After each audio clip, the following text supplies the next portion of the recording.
Strangers help homeless man discover forgotten bank account. Homelessness exists everywhere. It's a sad fact of life. How many of us stop on our daily commute to work and reach out to the person begging on the side of the street? The man you are about to learn all about is one of these invisible people that you walk by every day. His name is John Helinski, and his story is a real-life rags to riches tale caused entirely by the kindness of strangers. John's home was a cardboard box under a bench in downtown Tampa.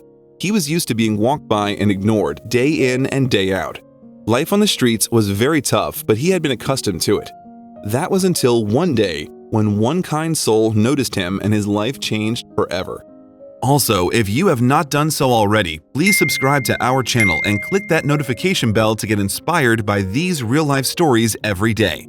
Now, back to the story. John had had some ID on him at one point in his life, but life on the streets was cutthroat, and you need to be prepared for anything. I woke up one day with nothing, mused John. Wasn't that I'd much to take to begin with, but I always kept my Social Security card on me. That one was a real kick in the teeth.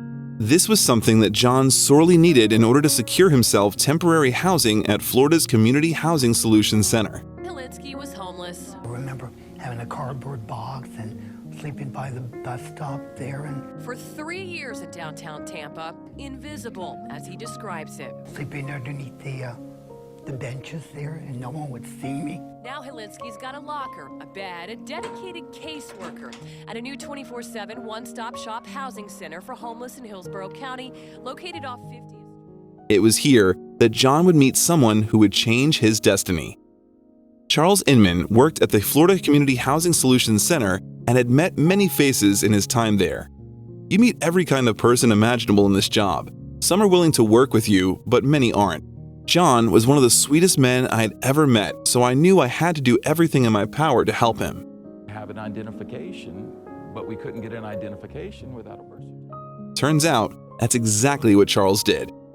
"My life has changed more than I can even explain," exclaimed Helinski. "Life here at the center is sweet. I finally feel safe after so long. Life on the streets was dangerous. I once woke up one night to a gang of teenagers kicking me just for the fun of it. How is that even fun?" shouts John, tears glistening in his eyes. "I owe it all to Officer McDonald and Charles," smiled Helinski. Turns out, he would owe them a lot more than he had anticipated. Despite his sweet and endearing nature, Charles needed some official documents from John before he could accept him into the shelter and take him under his wing. "It's a dang joke it is," puffed John.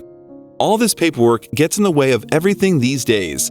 Next thing you know, they'll be asking for your Social Security number to buy a popsicle at the store," he laughed. Thankfully for John, one kind-hearted cop knew just what to do.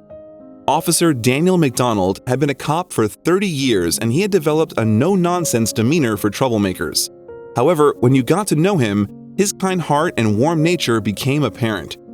"I wouldn't have put in the effort I did to help John with just anyone," said McDonald. "This guy was just the sweetest old man ever and just so down on his luck that I couldn't help myself. He deserved it," he smiled. First had to figure out that we needed a consular. So what exactly did Officer McDonald do to help? John Helinski had originally come to America from Poland many years ago. Hardship and poverty had caused him to end up on the streets of Tampa, Florida, but he had always retained his Social Security card until it was stolen. Officer McDonald helped him trace back his original birth certificate from Poland to allow him to apply for a new Social Security card and secure his place in the shelter. This was only the beginning of Helinski's good fortune. "No one has ever put in the time or effort with me that Charles and Officer McDonald did," said an emotional John, wiping tears from his eyes and beard.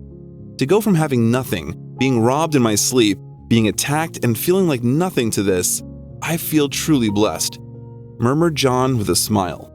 Turns out, while uncovering all this old information on John, Charles and Daniel found something that would change John's life forever. "I'll never forget the moment we realized what we discovered," smiled John. "It's the kind of thing people in my line of work dream of." While uncovering all his old personal information, it transpired that John had had an old bank account in his name that never stopped receiving Social Security. For years, John had discovered a small fortune all in his name. Talk about a savings scheme. So what was John going to do with his riches? Charles really went above the call of duty for me, beamed John. He didn't have to try as much as he did, but he did anyway, and now I'm able to permanently buy housing. Knowing I never have to sleep under benches or worry about not having a roof over my head is amazing. I haven't felt this peaceful in years, he declared. What has John learned from this amazing experience? I have my freedom now. Life is good, smiled John. The main thing I've learned is to never take anything for granted. I used to have nothing but the clothes on my back and a few cans of beans. Now I have a home. It's so wonderful to be able to truly appreciate things. It really goes to show that every dog has its day. If you like the video, please give it a thumbs up and consider sharing it with someone who may find it interesting too. Thanks again, and we'll see you in the next one.